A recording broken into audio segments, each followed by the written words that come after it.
And on my part, because I am your MP, you have waited for us in this pouring rain. I know what it means. It means that you wanted to welcome us from your hearts. You want to hear what we have to say for you. And you support us wholeheartedly. നിങ്ങൾ ഈ കനത്ത മഴയിലും ഇന്നിവിടെ നിങ്ങൾ എത്തിയിരിക്കുന്നു. നിങ്ങൾ എന്താണ് പറയാൻ ആഗ്രഹിക്കുന്നത് എനിക്കറിയാം. നിങ്ങൾ ഹൃദയത്തിൽ നിന്ന് ഞങ്ങളെ കാണാൻ നിങ്ങൾ എത്തിയിരിക്കുന്നു.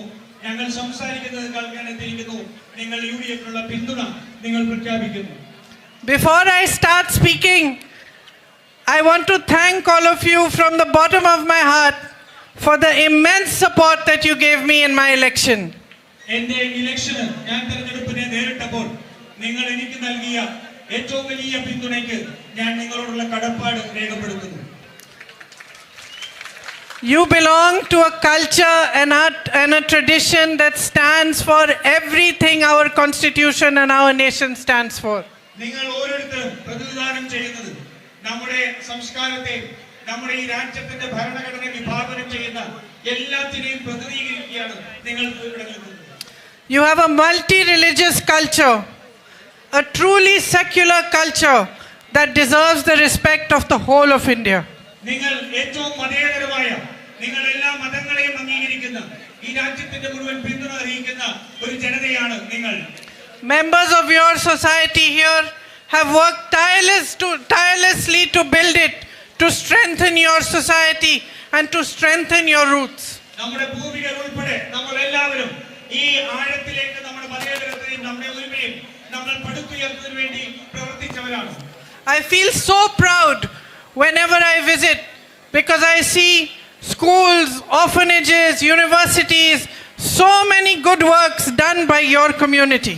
ഞാൻ ഇവിടെ എത്തുമ്പോഴെല്ലാം എനിക്ക് അഭിമാനം തോന്നുകയാണ്. നമ്മുടെ സ്കൂളുകൾ, നമ്മുടെ അനാഥാലയങ്ങൾ, നമ്മുടെ സർവകലാശാലകൾ അങ്ങനെ എത്രയോ മഹത്തരമായ പ്രവർത്തനം നടത്തിയ നാടാണ്. It is this culture, this ideology, this spirit of service, of community, regardless of religion, regardless of differences, that we are fighting for. നമ്മുടെ വ്യത്യസ്തമായ ഈ ഇതിനകത്ത് നിന്നുകൊണ്ട് ഈ സമൂഹത്തിന്റെ ഒരുമയും ഈ സമൂഹത്തിന്റെ ഒരുമിച്ചുള്ള ഒരു പ്രതീക്ഷയും വേണ്ടിയിട്ടുള്ള പോരാട്ടമാണ് ഈ രാജ്യത്ത് നമ്മൾ നടത്തിക്കൊണ്ടിരിക്കുന്നത്.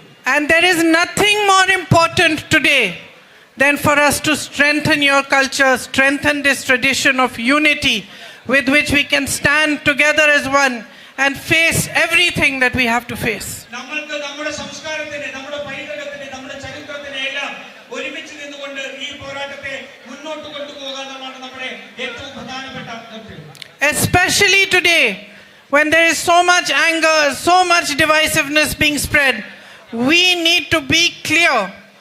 We need to speak for peace. We need to speak for development.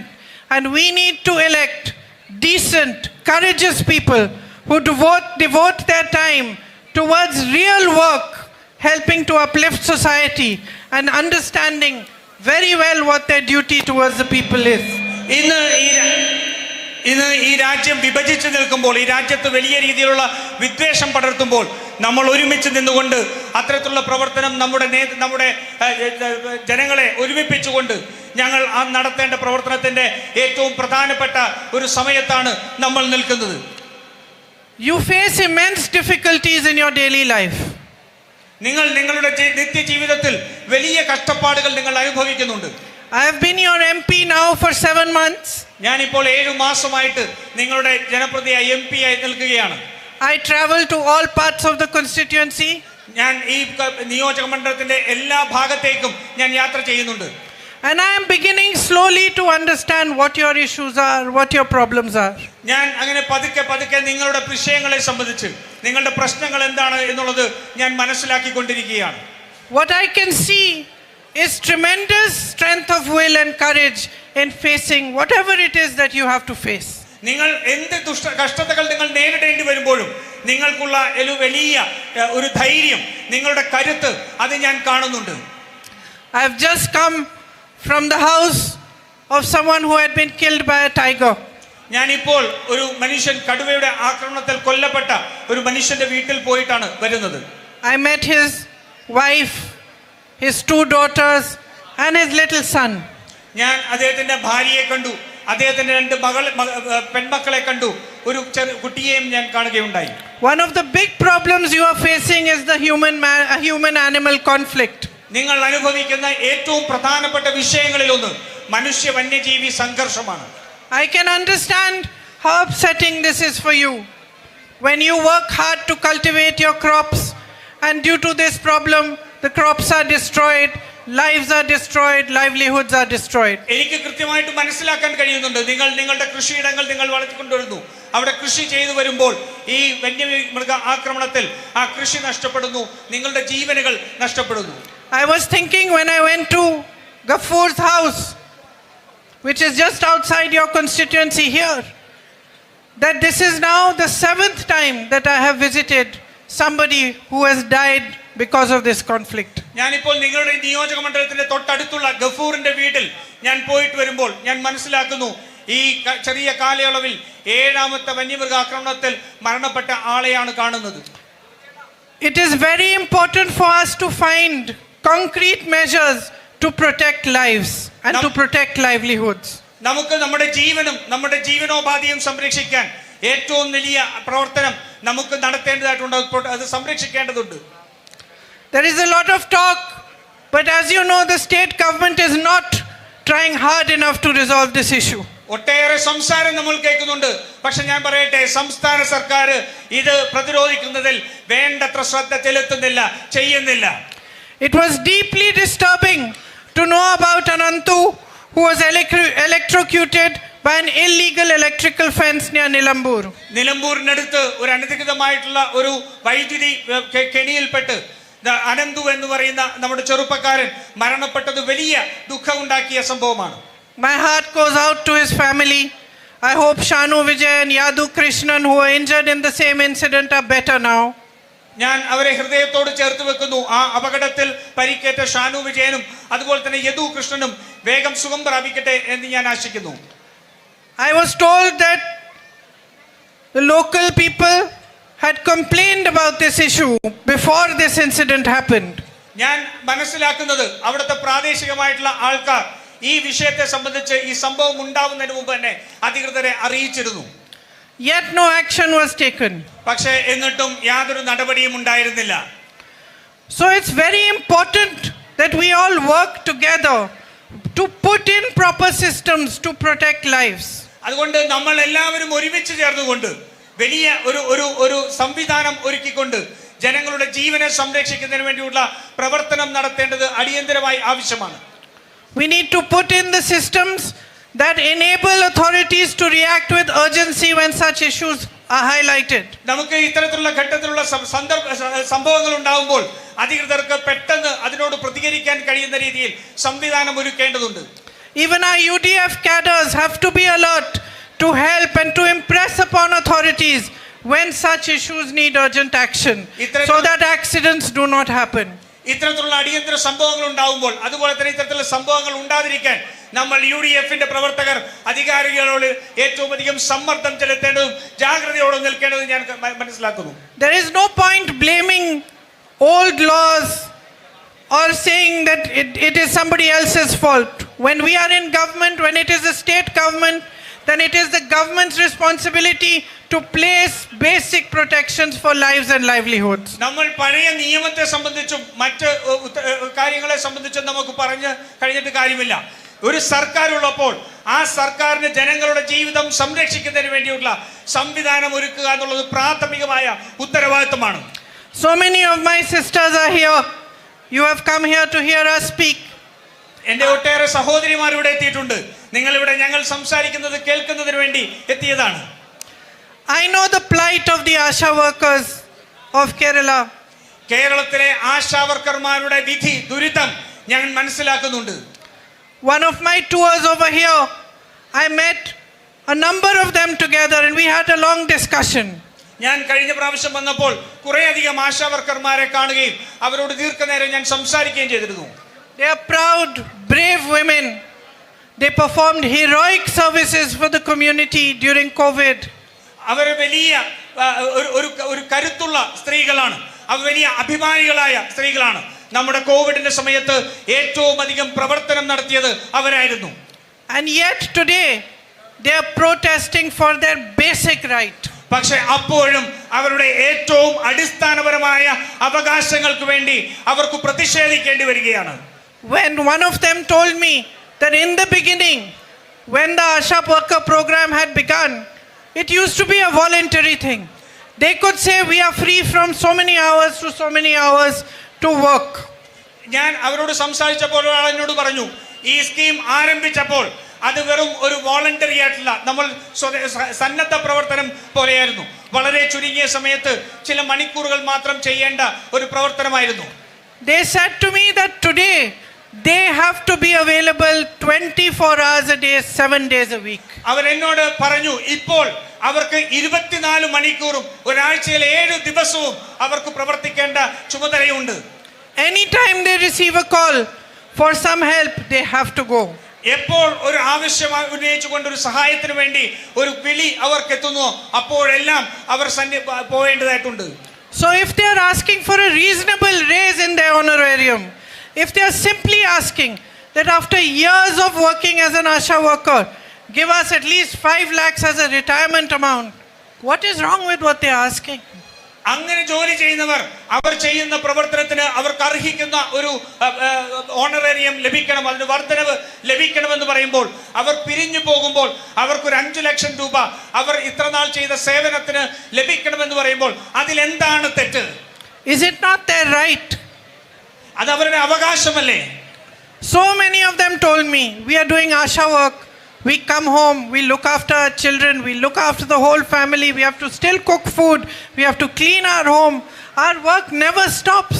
അവരിൽ പലരും എന്നോട് പറഞ്ഞു, ഞങ്ങൾ ഈ പുറത്തുള്ള എല്ലാ പണിയും ചെയ്യണം, അതിനുശേഷം വീട്ടിൽ വന്ന് വീട്ടിലെ പണികൾ ചെയ്യണം, ഞങ്ങൾ ഭക്ഷണം ഉണ്ടാക്കണം, വീട് വൃത്തിയാക്കണം, ഞങ്ങൾ ഈ പണികളെല്ലാം ചെയ്യണം, ഞങ്ങളുടെ ജോലി ഒരിക്കലും അവസാനിക്കുന്നില്ല. And yet they don't get the recognition that they deserve from the government. എന്നിട്ടും ഈ സർക്കാരിൽ നിന്ന് അവർക്ക് ലഭിക്കേണ്ട അംഗീകാരം അവർക്ക് ലഭിക്കുന്നില്ല. In the same way, the LDF government pays 1600 rupees a month as welfare pension to over 62 lakh beneficiaries.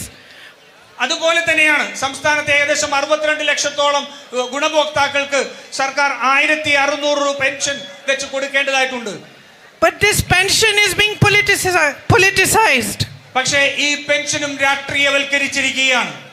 It must be given on time. It cannot be given at the will of the government when it suits them, when the election is there, when it's not there, just because it suits the government. People depend on this pension. അവർക്ക് ആ pension സമയത്ത് ലഭിക്കേണ്ടത് ആവശ്യമാണ്. സർക്കാരിന് തോന്നുമ്പോൾ അവർക്ക് അവരുടെ ആവശ്യത്തിനനുസരിച്ച് അല്ലെങ്കിൽ തെരഞ്ഞെടുപ്പുകൾക്ക് മുൻപ് അല്ല ഈ പെൻഷൻ കൊടുക്കേണ്ടത്. അവർക്ക് പെൻഷൻ കിട്ടേണ്ട സമയത്ത് ആ പെൻഷൻ ലഭിക്കാൻ അവർക്ക് അർഹതയുണ്ട്. The government you elect has a duty and a responsibility towards you. നിങ്ങൾ തെരഞ്ഞെടുക്കുന്ന ഒരു സർക്കാരിന് നിങ്ങളോട് ഒരു ഉത്തരവാദിത്വമുണ്ട്, നിങ്ങളോട് പ്രവൃത്തി ചെയ്യേണ്ട ബാധ്യതയുണ്ട്. You have now seen for the last 10 years what the state government is capable of and what it has done. നിങ്ങൾ കഴിഞ്ഞ 10 വർഷം കൊണ്ട് ഈ സംസ്ഥാന സർക്കാരിന് എന്താണ് ചെയ്യാൻ കഴിയുന്നത് എന്നും എന്താണ് ചെയ്തത് എന്നും നിങ്ങൾ കണ്ടിട്ടുണ്ട്. It is time for you to bring about change. And this election is an opportunity to take the first step towards that change. ഈ സംസ്ഥാനത്ത് ഒരു മാറ്റം കൊണ്ടുവരേണ്ടതുണ്ട്. ആ മാറ്റത്തിന് വേണ്ടിയ ആദ്യത്തെ അവസരമാണ് ഈ ഉപതെരഞ്ഞെടുപ്പ്. What is that change? എന്താണ് ആ മാറ്റം that I am talking about? ഞാൻ സംസാരിക്കുന്ന ആ മാറ്റം എന്താണ്? It is the change from having a government that cares deeply about you, that works towards resolving towards your problems. That is the change that I am talking about. നിങ്ങളുടെ ആവശ്യങ്ങൾ മനസ്സിലാക്കുന്ന, നിങ്ങളുടെ ആവശ്യങ്ങൾക്ക് വേണ്ടി പ്രവർത്തിക്കുന്ന, നിങ്ങൾക്ക് സംരക്ഷണം നൽകുന്ന ഒരു ഗവൺമെന്റ്, ഒരു സർക്കാർ, ആ സർക്കാരിനെ കുറിച്ചാണ് ഞാൻ മാറ്റം എന്ന് വേണ്ടത് എന്ന് പറയുന്നത്. It is not just in Kerala today, but in the entire nation that politics comes first and people are coming second. കേരളത്തിൽ മാത്രമല്ല, പക്ഷേ ഈ രാജ്യത്ത് മുഴുവൻ ഇന്ന് ജനങ്ങൾക്ക് രാഷ്ട്രീയത്തിനും ജനങ്ങൾക്ക് മേലെയായി രാഷ്ട്രീയത്തെ കൊണ്ടുവന്നിരിക്കുന്ന സാഹചര്യമുണ്ട്. Your lives, your livelihoods should not be politicized. നിങ്ങളുടെ ജീവിതവും നിങ്ങളുടെ ജീവനോപാധികളും ഒരിക്കലും രാഷ്ട്രീയവൽക്കരിക്കപ്പെട്ടുകൂടാ. Your pensions should not be politicized. നിങ്ങളുടെ പെൻഷൻ ഒരിക്കലും രാഷ്ട്രീയവൽക്കരിച്ചു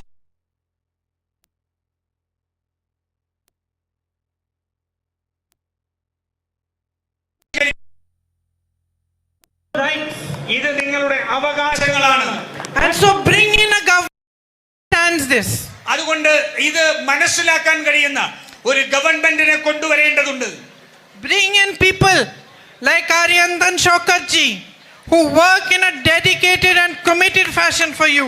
ആര്യാടൻ ഷൗക്കത്തിനെ പോലെ നിങ്ങളോട് പ്രതിബദ്ധതയോടുകൂടി നിങ്ങളോട് സമർപ്പണ ബോധത്തോടുകൂടി പ്രവർത്തിക്കുന്ന ഒരു MLA കൊണ്ടുവരേണ്ടതുണ്ട്. His father Sri Aryandan Muhammad was a popular leader in Nirambur. You all knew him very well. അദ്ദേഹത്തിന്റെ പിതാവ് ശ്രീ ആര്യാടൻ മുഹമ്മദ് ഈ നിലമ്പൂരിലെ നിങ്ങൾ എല്ലാവരും അറിയുന്ന ഏറ്റവും വലിയ ജനപ്രിയനായ ഒരു നേതാവായിരുന്നു. He himself became Panchayat president and municipal chairman and did a lot of good work for the municipality. Aryadan Shoukath തന്നെ ഒരു പഞ്ചായത്ത് പ്രസിഡന്റ് എന്ന നിലയിൽ മുനിസിപ്പൽ ചെയർമാൻ എന്ന രീതിയിൽ ഒട്ടേറെ വികസന പദ്ധതികൾക്ക് നേതൃത്വം കൊടുത്തിട്ടുണ്ട്. He will continue his father's legacy and he will continue to work with you with the same dedication, with the same commitment and the same respect that his father did. അദ്ദേഹത്തിന്റെ പിതാവ് ഇവിടെ പ്രവർത്തിച്ചിരുന്ന പോലെ അതേ സമർപ്പണ ബോധത്തോടുകൂടി അതേ പ്രതിബദ്ധതയോടുകൂടി നിങ്ങളോടൊപ്പം അദ്ദേഹം പ്രവർത്തിക്കും എന്നെനിക്കറിയാം. And he ോടുള്ള പ്രവർത്തനം നിങ്ങൾ നടത്തണം. നിങ്ങളിൽ പലരും ഇവിടെ ഉണ്ട്, ഈ തെരഞ്ഞെടുപ്പ് പ്രവർത്തനത്തിന്റെ മുന്നിൽ തന്നെ ഉണ്ട് എന്നെനിക്കറിയാം. My sisters, brothers, let us send a message to the whole of Kerala from here. Let us tell them, let us tell all the people who are fighting different elections after 1 year that what we want is a government that works for the people. What we want is our representatives that are committed and dedicated to the people of Kerala and to making a stronger future for you. അതുകൊണ്ട് സഹോദരി സഹോദരന്മാരെ, ഞാൻ നിങ്ങളോട് പറയട്ടെ, കേരളത്തിന് മുഴുവൻ ഒരു സന്ദേശമായി ഈ തെരഞ്ഞെടുപ്പ് മാറണം. കേരളത്തിൽ വരാൻ പോകുന്ന തെരഞ്ഞെടുപ്പിൽ ഏറ്റവും കരുത്തരായ ജനങ്ങൾക്ക് പ്രതിബദ്ധതയോട് പ്രവർത്തിക്കുന്ന ഒരു സർക്കാർ ഉണ്ടാക്കാൻ MLA-മാരെ തെരഞ്ഞെടുക്കുക എന്നുള്ള സന്ദേശമാകണം ഈ ഉപതെരഞ്ഞെടുപ്പിൽ നിന്ന് മുന്നോട്ട് പോകുന്നത്. That we can work with even more dedication and double force for you. അതുകൊണ്ട് നമുക്ക് ഇരട്ട ശക്തിയോടുകൂടി കൂടുതൽ സമർപ്പണബോധത്തോടെ ജനങ്ങൾക്ക് വേണ്ടി പ്രവർത്തിക്കാൻ കഴിയും. Thank you, all the very best, and thank you again for waiting for us in this rain. എല്ലാവരോടും നന്ദി. ഇത്രയും വലിയ മഴയത്ത് നിങ്ങൾ കാത്തു നിന്നതിലുള്ള നന്ദി ഒരിക്കൽ കൂടി അറിയിക്കുന്നു. ഇവിടെ പ്രകടിപ്പിക്കുകയാണ്. പ്രിയപ്പെട്ട ആര്യാടൻ ഷൗക്കത്ത് ഉൾപ്പെടെ KC വേണുഗോപാൽ ഉൾപ്പെടെ KPCC പ്രസിഡന്റ് ഉൾപ്പെടെ അബ്ബാസ് അലി തങ്ങൾ ഉൾപ്പെടെ നിരവധിയായ പ്രതിപക്ഷ നേതാവ് ഉൾപ്പെടെ നിരവധിയായ വ്യക്തിത്വങ്ങൾ, രമേശ് ചെന്നിത്തലാജി, ഒത്തിരി ആളുകൾ എല്ലാവരും ഇവിടെയുണ്ട്. ഫ്രാൻസിസ് ജോർജ്, ബഹുമാന്യനായ അടൂർ പ്രകാശ്, മാണി സി കാപ്പൻ, പ്രിയപ്പെട്ട മോൻസ് ജോസഫ് ഉൾപ്പെടെയുള്ള നിരവധി MLA-മാരും നേതാവ് AP അനിൽകുമാർ MLA ഉൾപ്പെടെ എല്ലാവരോടും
മുന്നണിയുടെ കരുത്തേറ്റ സാരഥി ആര്യാടൻ ഷൗക്കത്തിന് കൈപ്പറ്റിയാണ് യാത്രത്തിൽ വോട്ടുകൾ രേഖപ്പെടുത്തണമെന്നതിന്റെ നേരിൽ കണ്ടുകൊണ്ട് അഭ്യർത്ഥിക്കുന്നതിന് വേണ്ടി അപേക്ഷിക്കുന്നതിന് വേണ്ടി ഇന്ത്യ മഹാരാജ്യത്തിന്റെ മതേതരത്വം ജനാധിപത്യം സംരക്ഷിക്കുന്നതിന് വേണ്ടി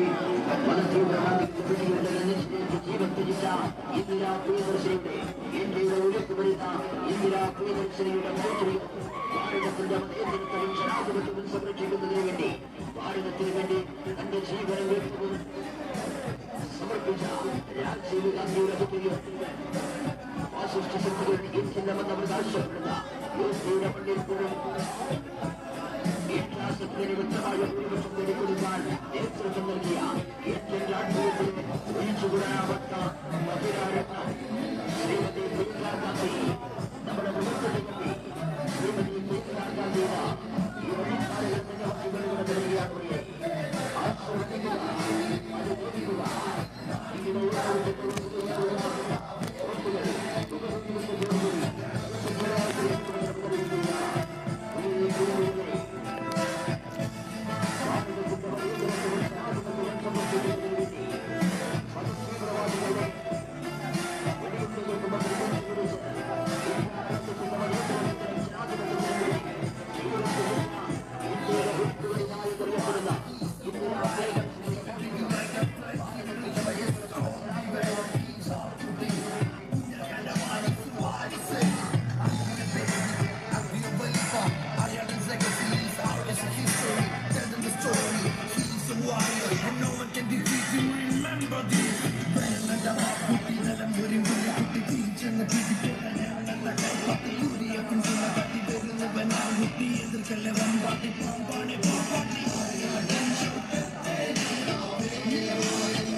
ഇതാ ഇവിടെ എത്തിച്ചേരുകയാണ്.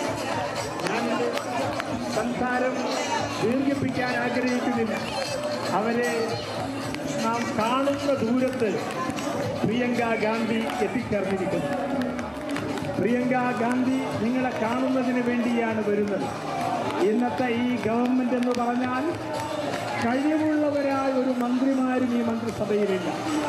പിണറായി വിജയൻ രണ്ടാമത് കേരളത്തിന്റെ മുഖ്യമന്ത്രിയായപ്പോൾ കഴിവുള്ള പരിചയമുള്ള അനുഭവ സമ്പത്തുള്ള എല്ലാ ആളുകളെയും മന്ത്രിസഭയിൽ നിന്ന് മാറ്റി തൻ്റെ മകളുടെ ഭർത്താവായ മുഹമ്മദ് റിയാസിനെ മന്ത്രിയാക്കുവാൻ കഴിവുള്ള ഭരണജാതിരിയുള്ള മന്ത്രിമാരെയൊക്കെ മാറ്റി ഒട്ടും കഴിവില്ലാത്ത പ്രാപ്തരല്ലാത്ത ആളുകളെ മാത്രം ഉൾപ്പെടുത്തിക്കൊണ്ടുള്ള ഒരു മന്ത്രിസഭ കേരളത്തിലുണ്ടാക്കി. അവരുടെ ഭരണത്തിൻ്റെ ആ ഫലം കേരളത്തിലെ ജനങ്ങൾ ഇന്ന് അനുഭവിച്ചുകൊണ്ടിരിക്കുകയാണ്. എല്ലാ തരത്തിലും ജനങ്ങളെ ദ്രോഹിക്കുന്നു.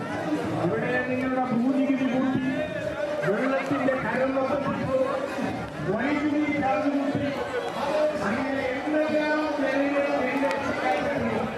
അതെല്ലാം തന്നെ ഈ ഭരണകൂടം ചെയ്തുകൊണ്ടിരിക്കുന്നു. വൈദ്യുതി ചാർജ് വർദ്ധിപ്പിച്ചു എന്ന് പറയുമ്പോൾ ഞാൻ വീണ്ടും ആര്യാണ് മുഹമ്മദിനെ ഓർക്കുകയാണ്.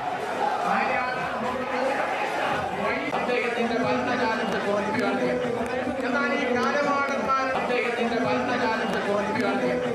എന്നാൽ ഈ കാലമാടന്മാരുടെ ഭരണം വന്നപ്പോൾ വൈദ്യുതി ചാർജും അവർ കൂട്ടി. അങ്ങനെ എല്ലാം കൊണ്ടും ജനങ്ങളെ ബുദ്ധിമുട്ടിക്കുന്ന, കണ്ണുനീരിലാക്കുന്ന, അവരുടെ ജീവിതം അനുദിനം ദുസ്സഹമാക്കിക്കൊണ്ടിരിക്കുന്ന ഒരു ഗവൺമെന്റാണ് ഇന്ന് ഭരിച്ചുകൊണ്ടിരിക്കുന്നത്. അതാ പ്രിയങ്ക ഗാന്ധി നിങ്ങളെ കാണാൻ ഇവിടെ എത്തിച്ചേർന്നിരിക്കുകയാണ്. പ്രിയങ്ക ഗാന്ധി ഒരു ചുവന്ന പഴുന്നു സാരി ഉടുത്തുകൊണ്ട് ശ്രീമതി പ്രിയങ്ക ഗാന്ധി ഇതാ ഈ വേദിയിലേക്ക് തന്നെ കാണുവാൻ കാത്തിരിക്കുന്ന ആയിരക്കണക്കിന് ആളുകളെ അഭിവാദ്യം ചെയ്തുകൊണ്ട് ശ്രീമതി പ്രിയങ്ക ഗാന്ധി ഇതാ ഈ വേദിയിലേക്ക് വന്നുകൊണ്ടിരിക്കുകയാണ്. പണ്ഡിത ദർശനത്തിൽ പ്രിയം നൽകുന്നവളാരോ അവൾ എന്നാണ് പ്രിയദർശിനി എന്ന വാക്കിന്റെ അർത്ഥം. എന്നാൽ നാം കാണുമ്പോൾ ശ്രീമതി ഗാന്ധിയുടെ അതേ രൂപസാദൃശ്യമുള്ള വാക്കിൽ, നോട്ടത്തിൽ, ചലനത്തിൽ, ഓരോ പ്രവൃത്തിയിലും നമുക്ക് ഇന്ദിരയെ വീണ്ടും നമ്മുടെ മനസ്സിലേക്ക്, ഇന്ദിരയുടെ ഓർമ്മകൾ വീണ്ടും നമ്മുടെ മനസ്സിലേക്ക് കൊണ്ടുവരുന്ന പ്രിയങ്ക ഇതാ വേദിയിലേക്ക് എത്തിച്ചേർന്നിരിക്കുകയാണ്. അവര് വരുന്നത് എനിക്ക് നിങ്ങൾ നൽകിയ ഭൂരിപക്ഷം 60,000-മാണ്. ആ 60,000 വോട്ട് ആര്യാടൻ ഷൗക്കത്തിനും ഭൂരിപക്ഷം നൽകണം. ഇത് എന്റെ കൂടി കോൺഗ്രസിന്റെ പ്രസ്റ്റീജാണ്, UDFന്റെ പ്രസ്റ്റീജാണ്, എന്റെ കൂടി പ്രസ്റ്റീജാണ്. എന്റെ പാർലമെന്റ് നിയോജകമണ്ഡലത്തിൽ കോൺസ്റ്റിറ്റ്യൂൻസിയാണ്. അതുകൊണ്ട് വലിയ ഭൂരിപക്ഷം എന്നാവശ്യപ്പെടുവാൻ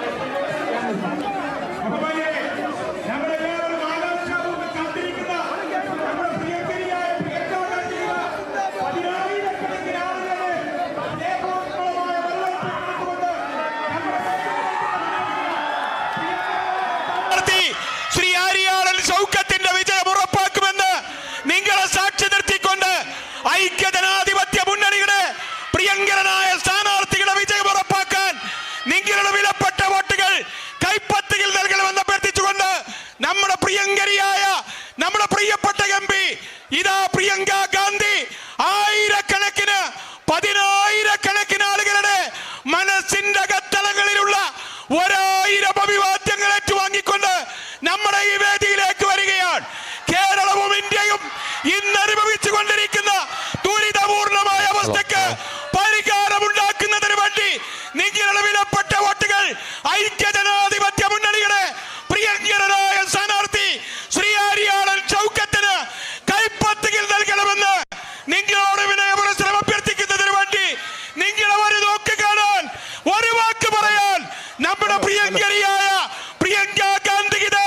നമ്മുടെ ഹൃദയ കവാടത്തിലേക്ക് എന്നെയും നിങ്ങളെയും ഒക്കെ ഹൃദയം തൊട്ട് ഐക്യജനാധിപത്യ മുന്നണിയെ സഹായിക്കാൻ അഭ്യർത്ഥിച്ചുകൊണ്ട് കടന്നു വരുന്നു. പ്രിയരെ, അഭിവാദ്യം അർപ്പിക്കുക, അനുഗ്രഹിക്കുക, ആശീർവദിക്കുക. നിങ്ങളുടെ പ്രിയപ്പെട്ടവർ ഇതാ നിങ്ങളെ കാണാൻ ഐക്യജനാധിപത്യ മുന്നണിക്ക് വോട്ട് നൽകാൻ ആര്യാടൻ ഷൗക്കത്തിന് നിങ്ങളുടെ വിലപ്പെട്ട വോട്ടുകൾ കൈപ്പത്തിയിൽ നൽകണമെന്ന് അഭ്യർത്ഥിക്കുന്നതിന് വേണ്ടി നമ്മുടെ പ്രിയങ്കരി എത്തിച്ചേർന്നിരിക്കുന്നു. അനുഗ്രഹിക്കൂ, ആശീർവദിക്കൂ. പ്രിയരെ, പ്രിയമുള്ളവരെ, നമ്മുടെ പ്രിയങ്കരിയായ പ്രിയങ്ക ഗാന്ധി നിങ്ങളോട് സംസാരിക്കുകയാണ്. അതിനു മുമ്പായിട്ട് നിങ്ങളോട് വോട്ട് അഭ്യർത്ഥിച്ച് സംസാരിക്കുന്നതിന് വേണ്ടി ഏറെ ആദരണീയനായ അബ്ബാസ് അലി ശിഹാബ് തങ്ങളെ ക്ഷണിച്ചുകൊള്ളുന്നു. എല്ലാവർക്കും വിനീതമായ അഭിവാദ്യങ്ങൾ.